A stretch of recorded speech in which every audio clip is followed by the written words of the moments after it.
السلام عليكم ورحمة الله وبركاته. ازيكم عاملين ايه؟ النهارده هنعمل مع بعض حاجتين حلوين جدا جدا. هنعمل مع بعض الكيكة الاقتصادية او الكيكة الصيامي وحليب جوز الهند.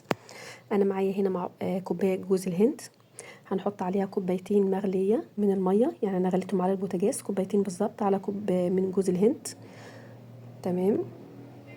وبعد كده هنسيبه حوالي ربع ساعة، يعني هقلب فيه شوية وبعد كده هسيبه حوالي ربع ساعة في المية المغلية.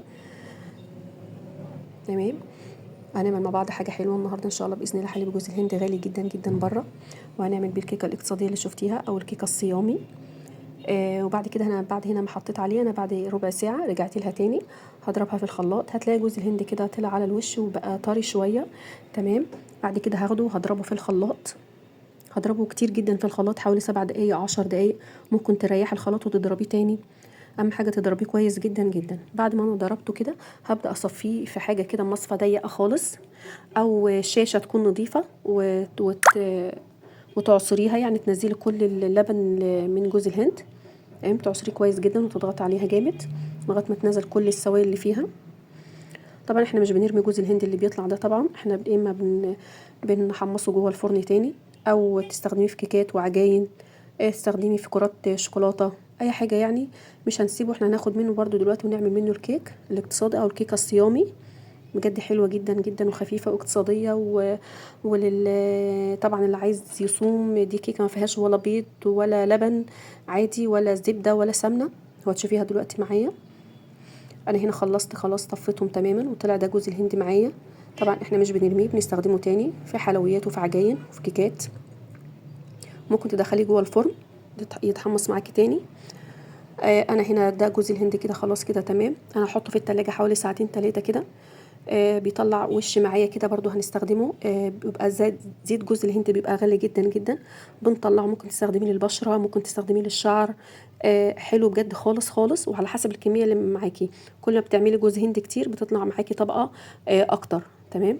انا بحطه هنا دلوقتي في التلاجة حوالي ساعتين او 3، وبعد كده برجع بلاقي عمل وش زي ما انت شايفه كده. انا طبعا باخد الوش ده خلاص وبحطه في طبق او علبه صغيره، وبستخدمه ككريم للشعر، بعمل منه ماسكات للشعر، بعمل منه ماسكات للبشره.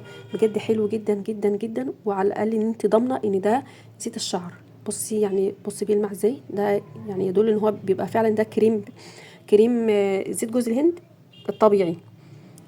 تمام. انا باخد بقى اللبن جوز الهند وبعمل منه كيكه. باخد منها كوبايه جوز الهند وكوبايه من السكر وربع كوبايه زيت مش اكتر، وباكو بيكنج باودر، يعني باكو نص بيكنج باودر وباكو فانيليا. ما فيهاش اي بيض ولا لبن ولا سمنه ولا زبده، هو ربع زيت وكوبايه سكر وكوبايه لبن. وباخد مبشر من الجوز الهند اللي طلع معايا، ومعايا هنا كوبايتين من الدقيق، حط عليهم ذره ملح، واحط عليهم باكل ونص بيكنج باودر. تمام. وهحط عليه الجوز الهند اللي طلع معايا المبشور، اللي انا خدت منه اللبن بتاعه والفانيليا، وبقلبهم في الاول مع بعض كده تقليبه. خلاص انا كنت ضاربه السوائل مع بعض اللي هي الزيت واللبن والسكر، الزيت واللبن والسكر، كوبايه سكر كوبايه لبن جوز هند وربع كوبايه زيت. بضربهم في الخلاط كويس جدا، وبرجع كده احطهم على الدقيق وبقلبهم. بجد كيكه هايله جدا جدا، طعمها تحفه. الجوز الهند باين فيها خالص، يعني كيكه اقتصاديه سميها، كيكه صيامي سميها، يعني زي ما تحبي. هي بجد حلوه خالص هايله. وطبعا جوز الهند طبعا ليه فوائد كتيره جدا جدا للقلب واللي عايز يخس، ويعني بصي ادخلي على فوائد جوز الهند، يعني فوائد كتيره جدا جدا جدا. خلاص انا تمام كده قلبتها معايا لغايه ما وصلت للسمك المناسب، القوام المناسب. انا كنت دهنه الصينيه هنا زبده او سمنه ودقيق مع بعض مبطناها يعني. وبعد كده بنزل بفضي هنا سائل الكيك. انا اكون مولعه الفرن على درجه حراره متوسطه، يعني 180 على الرف الوسطاني، بكون مشغلاه قبلها. وبدخل بالصينيه فيها. تمام. بتطلع معاكي بالمنظر ده، بجد حلوه جدا وريحتها هايله خالص. وده حليب جوز الهند اللي احنا عملناه مع بعض. وممكن تسيبيها زي ما انت عايزه كده، ممكن تحطي لها سيرم شربات. انا كنت عامله هنا صوص الكريم كراميل برضو صيامي واقتصادي، عاملاه بميه وسكر بس، ولا فيه زبده ولا فيه لبن.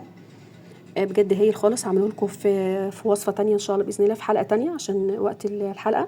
ده الصوص الكراميل الاقتصادي. انا مش حاطه له ولا لبن ولا زبده ولا اي حاجه خالص، هو ميه وسكر بس. بجد هايل خالص وقوامه حلو جدا. ممكن تسقي بيه الكيكه برضو، وبجد حلوه جدا، ريحتها هايله وطعمها وهشه جدا جدا جدا، يعني ما فيهاش بيض بس بجد تحفه بجد. ويا رب يكون الفيديو عجبكم، وما تنسوش الاشتراك، والسلام عليكم ورحمه الله وبركاته.